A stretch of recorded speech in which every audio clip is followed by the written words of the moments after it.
There's something inside all of us, and the girls tell get no big on everything that builds up till we wanna go and pull that effing trigger. We know we can't control it, or at least we don't think we can, but it's actually that we just don't want to, and that's the way it all began. Just like me and how I felt when I thought that I would do them in.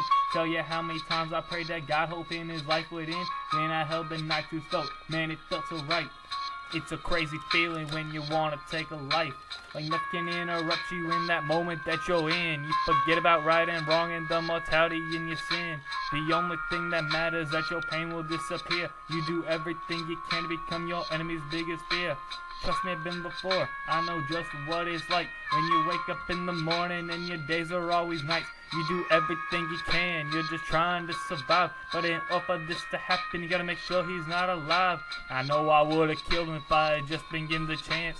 The anger just consumes you and it puts you in a trance, in a state where you just don't care who or why or when. Whatever happens, happens, just repeat again. Like when he hit my sister's legs and I just didn't have a clue she was even still alive. What's a person supposed to do? They've been lied to all their life about all they thought was real. On some of those effing letters, neither broke our seal.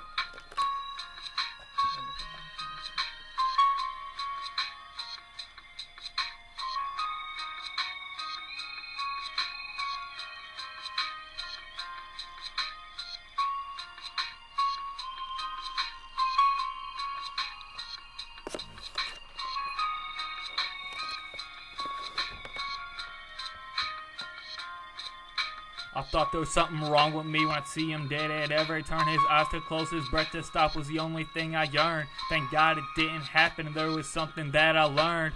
When you play with fire, it's gonna be you who gets a burn. See, I'll surface something that can make me feel inside, cause all my other feelings had run away to hide. There was nothing in my heart, it was just an empty hole. At one point I went so deep I nearly lost my soul, and I never want to go back to that place that made me feel so lost. Thinking about the actions without thinking about the cost. Disregarding everything once held as valuable. If it didn't hurt so much, I'd say it's incredible. And that's just the way that some emotions tend to go. They'll get you so high on a feeling that's so low, making you forsake all the laws and rules of life, destroying all you earned through your struggles and your strife. And if you actually did it, then what would happen next? Okay, I'll tell you, for the rest of your life you'd be surely hexed by an emotion that can cover you like a cloud of silk. Cause the thing that happens after murder's living with your guilt. In the end, it's never worth it, kill's not the solution. Killing leads to killing, and that's outright pollution. You gotta learn just to deal healthy with your troubles. Finally, at that point, you can crawl back through the rubble.